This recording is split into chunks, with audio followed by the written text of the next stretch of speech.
Hello, beautiful. If you're a returning viewer, thank you so much for coming back. And if you're new here, my name is Zakiyyah, and I'm a creative, a wife, a mom of two who enjoys making life more beautiful one day at a time. Today, I'll be taking you guys with me as I decorate my front porch for fall. This ordinary weekend day started out at my daughter's soccer game, where she did score a goal and her team did win the game. So we were very happy about that. She was super excited. And from the game, we headed to our local garden store, which had so many beautiful fall decor items and fall flowers. It was all just so beautiful.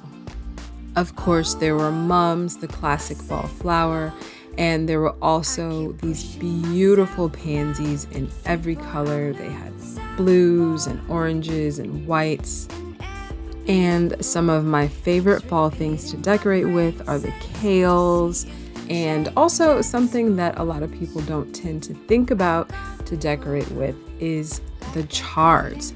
Chard is a fall cool weather crop, and I have decorated with it before in the fall, and these last actually pretty well as long as there's not a deep freeze or snow settling on them. But I decided to go for the chard again today because it was something different.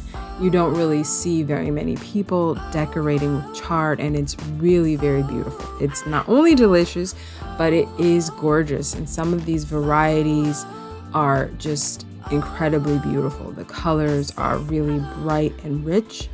And I looked around and looked at a few more of the cabbages, which are always gorgeous. Very classic choice for fall. I like to make sure that I'm looking outside of the box and not all the traditional choices. So I do like to look at things like these ornamental peppers for decor. It's just really pretty, different, something unique you're not going to see on everyone else's porch. And those are the little touches that I like.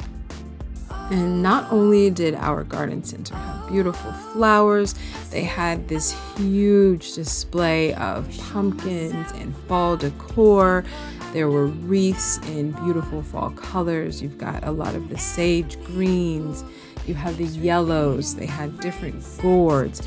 There was so much to choose from, and it was all just laid out so beautifully. They did such a good job on this display, and there was really something for everyone, no matter what your taste or your style is. You could find something very rustic, you could find bright colors, you could find the rich colors, something a little Halloween-y, just whatever you were really into. And for me, I tend to shy away from the classic orange pumpkins, and I don't really typically decorate for Halloween, so I kind of went for my classic white or ivory off-white pumpkins that I usually use every year in decorating my porch. It's a safe bet for me, but it's also just what I am drawn to. I love the bright, clean, classic color of those types of pumpkins. I did want something a little bit more visually interesting than just the white pumpkins, so I did look around over here in this section. They didn't really have any of the sort of like light green or sage pumpkins in this area that I tend to like sometimes. And I also wanted some pumpkins that would pick up on the mums that I chose for the porch, which were a mixture of pinks and yellows and corals. So they had these beautiful, really sort of pastel orange pumpkins that had sort of like this white frost on them. And I thought that was really pretty and a little special and unique. So I grabbed a couple of those and just looked around at the rest of the items that they had to offer. They were all just really cute, things that you don't necessarily see when you're in Hobby Lobby or Joann or something like that. Just a little bit different. And I would definitely recommend making a trip to your locally owned garden center because they might tend to have items that you haven't seen anywhere else before, things that are just a little bit more unique and one of a kind because, they do their own ordering there. So it's not as if you're going to buy the same thing that somebody, 5 states over is going to be able to buy just off the shelf at a chain store. And they were really on top of it at the garden center. They already have Christmas set up and they have this beautiful Christmas tree set up. It was green and white and had the lights on. It was really pretty. And they had some very unique ornaments. Like these ornaments, I have never seen ornaments like this before. They're really pretty, very unique. And I love this ivory color. They look like a really intricately carved lantern or something that you might have outside, but you could put it in your Christmas tree. They had lots of sparkly, pretty things, of course. Around the holiday time, we all love those sort of metallic tones. And they just had like all of these beautiful baubles and things to hang and trim your tree. And they also did an amazing job on their Halloween setup. They had a pumpkin patch outside and they had built this huge giant castle out of cardboard. And it was so impressive. And the way that it was all set up was just, it was amazing. Like whoever was responsible for laying this out, designing it and setting it up, just really hit it out of the park. This was really well done. Once we got the pumpkins we wanted and the plants that we wanted, we headed home and I took a look at what I was working with on my porch. I normally keep 2 tall black planters on the porch and I switch out the flowers seasonally, but this past summer I really didn't do anything in the planters. Before I decorated the porch, I wanted to clean those planters out very well. I sprayed them down with bleach and water on the inside and the outside, and then I rinsed them so that they would be nice and clean for the new flowers.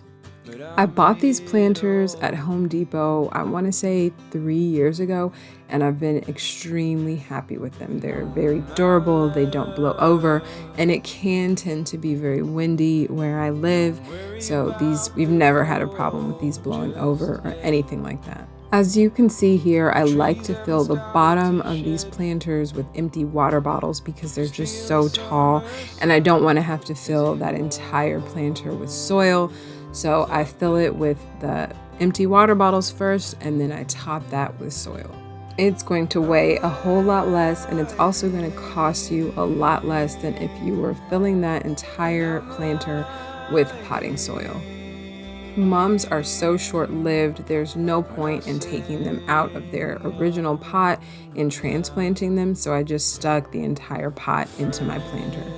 I have a variety of different sizes of black planters that I use on my front porch for different things depending on what it is I want to do. For the Swiss chard, I chose a couple of these smaller pots.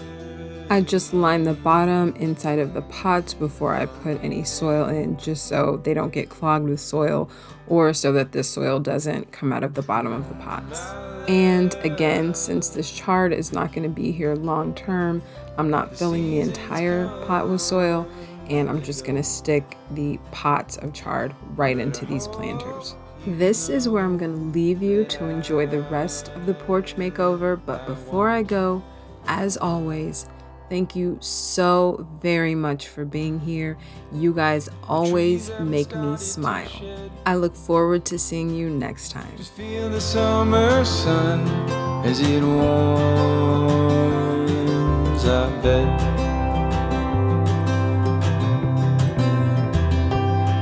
I'm lying, and I'm lying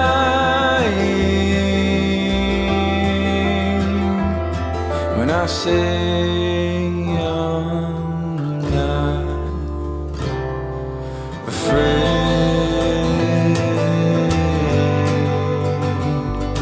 but but I'm trying